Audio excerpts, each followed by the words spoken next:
지난주에 예수님께서 유대인들의 거짓된 자부심과 허위의식을 파헤치고 드러내시는 장면들을 우리가 묵상했습니다. 지난주 말씀 가운데 38절 말씀, 요한복음 8장 38절 말씀 다시 한번 읽어볼게요. 나는 내 아버지에게서 본 것을 말하고 너희는 너희 아비에게서 들은 것을 행하느니라. 아멘. 네, 아버지가 다르다는 것이죠. 어떻게 보면은 신앙의 출발과 기원이 예수님과 유대인들의 출발과 기원이 다르다는 것을 보여주고 있어요. 여기에 재미있는 두 가지 비교가 나옵니다. 예수님은요, 아버지에게서 본 것을 말했다, 이렇게 말하고요. 유대인들은요, 들은 것을 행한다. 본 것을 말하고 들은 것을 행한다. 직접 본 것이 남들에게 들은 것보다 확실하죠. 그렇죠? 그리고 예수님은요, 직접 본 것을 말하는 데 가면서 유대인들은요, 남들에게 들은 것을 행한다는 거예요. 예수님은 확실하게 본 것을 신중하게 말씀하시는데 유대인들은요, 보지도 않고 들은 풍어를 가지고 경솔하게 그대로 행한다는 겁니다. 유대인들이 기초한 그 허위의식은 그렇게 허술하게 짝이 없는 것이었다는 거예요. 그래서 그들은 뭐라고 말했어요? 처음에는 아브라함의 자손이다. 그렇게 아브라함의 자손이라는 자부심 속에서 살았다는 거예요. 근데 아브라함의 자손이라고 한다면은 아브라함의 행한 일들을 마땅히 해야 할 텐데 그렇지도 않으면서 그들은요, 그냥 아브라함의 자손이라고, 선택된 민족이라고 그런 우월감 속에서 마치 자신들이 무엇이가 된 것처럼 이렇게 착각하며 살았다는 거예요. 그래서 예수님이 그것을 지적하니까 이번에는 뭐라고 말해요? 하나님이 우리 아버지다. 하나님이 그들의 아버지라고 말하고 있어요. 그러나 그것은 예수님의 이제 예리한 지적을 피해가려는 수단이었을 뿐 그들은 하나님의 아버지가 무슨 뜻인지도 모르고 있었다는 거예요. 예수님 말씀처럼 만일 그들이 하나님을 아버지로 믿고 있었다고 한다면 하나님 아버지의 동생자이신 예수 그리스도를 못 알아볼 수가 없다는 것이죠. 알아봤을 것인데 그러지 못했다는 거예요. 결국 예수님의 결론은 뭡니까? 아버지가 다르다는 거예요. 예수님의 아버지는 하나님 아버지이십니다. 그렇다면 유대인들의 영적인 아버지가 아브라함도 아니고 하나님도 아니라면은 누구일까요? 바로 이제 그 말씀이 오늘 보면 44절에 나오고 있습니다. 우리 다시 한번 읽어볼까요? 너희는 너희 아비 마귀에서 났으니 너희 아비의 욕심대로 너희도 행하고자 하느니라. 그는 처음부터 살인한 자요 진리가 그 속에 없으므로 진리에 서지 못하고 거짓을 말하고 제 것으로 말하나니 이는 그가 거짓말쟁이요 거짓의 아비가 되었습니다. 아멘. 아멘. 여러분 이 말씀이요, 보통 우리가 이제 예수님이 항상 바리새인들과 대적하고 있으니까 이 말씀도 바리새인들과 대적하면서 하신 말씀이 아닐까 생각하고 있는데요. 이 대화는요, 예수님과 유대인들이긴 하지만 예수님을 믿는 유대인들 사이에서 지금 일어나고 있는 일이라는 거예요. 그 배경을 이해하셔야 돼요. 한번 31절 가서 볼게요. 31절. 그러므로 예수께서 자기를 믿은 유대인들에게 이르시되 너희가 내 말을 가면 참으로 내 제자가 되고. 그래서 진리 가르치니 진리가 너희를 자유케 하리라. 예수께서 누구에게 말씀하셔요? 자기를 믿는 유대인에게. 그러니까 우리가 막연하게 이런 말씀은 바리새인들과 대적하면서 하신 말씀이라고 생각하는데 아니에요. 지금 이 말씀은 예수님을 믿는 유대인들에게 하시는 말씀이에요. 그래서 너희는 너희 아비 마귀에 의해서, 그러니까 그들의 아비는 마귀고 너희들은 마귀에서 나온다, 이렇게 지금 예수님을 믿으러 나온 유대인들에게 하신 말씀이에요.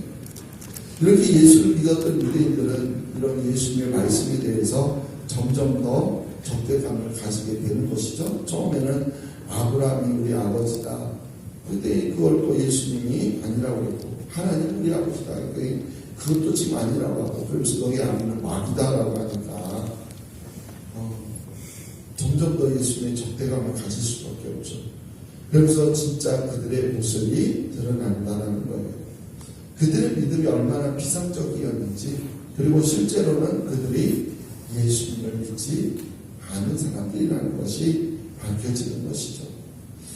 그래서 이렇게 예수님과 이 믿는 자들 사이의 논쟁의 절정이 바로 이 44절 말씀이에요. 그래서 예수님은 아주 여기서 직설적으로 너희는 너희 아비 마귀에서 났다라고 말씀하세요. 자신들의 아버지가 아브라함이라고 또는 하나님이라고 주장했어요.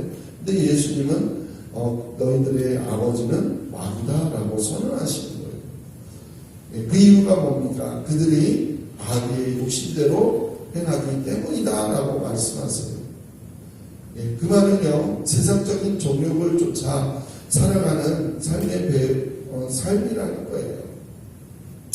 그리고 세상적인 정욕을 쫓아 살아가는 그 벽에는 누가 있을까요? 언제나 마귀가 있다라는 거예요. 그래서 너희 아비가 마귀다라는 거예요. 결국 그들이 유대인들 예수님 믿는다고 나왔지만 그 유대인들은 세상적인 헛된 자부심과 그런 허위식들, 결국에 그것들이 모두 다 욕심에서부터 파생되어 나왔다라는 겁니다. 우리가 잘 알고 있는 말씀, 요한 1서 2장 15절 16절 말씀 보면은요, 이렇게 말합니다. 이 세상이나 세상에 있는 것들을 사랑치 말라. 누구든지 세상을 사랑하면 아버지의 사랑이 그 속에 있지 아니하니, 이는 세상에 있는 모든 것이 육신의 정욕과 안목의 정욕과 이생의 자랑이니 다 아버지께로부터 온 것이 아니요 세상으로부터 온 것이라. 이렇게 말씀하고 있습니다. 육신의 정욕, 안목의 정욕, 이생의 자랑은 모두 다 하나님으로부터 온 것이 아니라 세상으로부터 온 것, 즉 마귀에서부터 온 것이라는 거예요. 그래서 그것들을 추구하면서 사는 사람들의 아버지는 누구라는 거예요? 그런 것들을 육신의 정욕, 안목의 정욕, 이생의 자랑들을 추구하는 사람들의 아버지는 바로 마귀라는 거예요. 지금 유대인들은요 그렇게 속고 있는 겁니다. 지금 예수님을 믿는다고 나왔기는 하지만 그러나 그 마음에는요, 그 마음으로는 세상 사람들이 추구하는 것들로 가득 차 있다는 거예요. 그러면 왜 예수님께서는요 그렇게 당신을 믿는다고 하는 유대인들에게 이토록 냉정하게 이렇게 말씀하시는지 참 그렇잖아요. 근데 그만큼 어떻게 보면 우리는 그 이유를 여기서 할 수 있는 거예요. 예수님을 믿는다고 나왔지만 결국 그들이 추구하고 그들 속에 가득 차 있는 것들은 육신의 정욕, 안목의 정욕, 이생의 자랑들이었다는 것이죠. 우리들도요 이 말씀을 우리가 예수님 말씀하신 이 오늘 말씀 우리가 정말 정신을 차리면서 봐야 됩니다. 예수님을 믿는다고 하면서 얼마든지 우리도요 마귀의 자식이 될 수 있다라는 거예요. 세상의 욕심을 따라 살면서도 얼마든지 교회 다닐 수 있고 얼마든지 기도할 수도 있고 얼마든지 신앙생활 할 수도 있다라는 거예요. 실제로요 그렇게 세상의 헛된 욕심을 채우기 위해서 예수님을 수단으로 삼는 사람들이 얼마나 많이 있는지 모릅니다. 그러므로 우리는요 마귀가 어떤 존재인지를 분명히 알아야 해요. 그래서 예수님은 오늘 말씀을 통해서 이제 마귀의 존재에 대해서 몇 가지 중요한 단서를 말씀하고 있어요. 자, 그 첫 번째 단서가 뭐냐면요, 42절 보면은 나와요. 그는 처음부터 살인한 자다. 44절이죠. 그는 처음부터 살인한 자다. 이렇게 말하고 있어요. 너희는 너희 아비 마귀에서 났으니 너희 아비의 욕심대로 너희도 해보자 하느니라. 그는 이제 마귀는 처음부터 살인한 자요 이렇게 말하는 거예요. 이 말씀은 인류 최초의 살인사건의 배후에 마귀가 있었다라는 말씀이에요. 최초 살인사건은 가인과 아벨 친형제 사이에서 벌어졌죠. 형 가인이 동생 아벨을 쳐 죽인 겁니다. 왜 가인이 아벨을 죽였을까요? 표면적으로는 하나님께서 자신의 제사를 받지 않고 동생의 것만 받으셨기 때문이다라고 말하고 있지만 실제로는요 가인의 마음속에 가득 차 있던 지극히 세상적이고 육신적인 그런 욕심 때문이었다는 거예요. 그런 욕심의 동기를 가지고 예배를 드린 거예요. 그러니까 하나님은 그런 가인의 예배를 받지 않으셨다는 겁니다. 이 세상에 일어나는 모든 살인사건의 배후에는요 마귀가 도사리고 있습니다. 모든 고의적인 살인을 파헤치면 거의 예외 없이요 탐욕이라는 동기가 있다는 것이 밝혀지잖아요. 그리고 예수님은 심지어 직접 칼을 들어서 사람을 죽이지는 않았다고 하더라도 형제를 미워하고 죽이고 싶어하는 마음을 품는 것 또한 살인과 마찬가지라고 말씀하셨어요. 그래서 미움과 시기와 살인 이 모든 것들은 탐욕에서부터 즉 마귀로부터 나오는 것이다라는 거예요.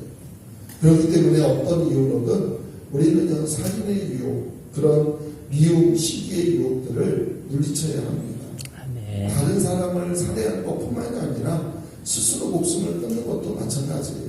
그것은 모두 다 마귀에게서부터 나오는 겁니다. 그래서 그것을 행하면 마귀의 자식이 되는 거예요. 자, 마귀에 대해서 두 번째 단서, 그 다음에 말하고 있죠. 뭡니까? 진리가 그 속에 없으므로 진리에 서지 못한다는 거예요. 진리가 없어서 진리에 서지 못해요. 빈 깡통이 요란하다는 말이 있죠. 속이 비어있으니까 겉으로 요란하다는 거예요. 속이 비어있는 사람들은요 겉을 치장하려고 애를 씁니다. 이런 우스갯소리가 있어요. 20대 여성은 화장을 하고 30대 여성은 분장을 하고 40대는 변장을 하고 50대는 위장을 하고 60대는 포장을 한다. 들어보셨죠? 60대가 20대가 아니, 포장하네.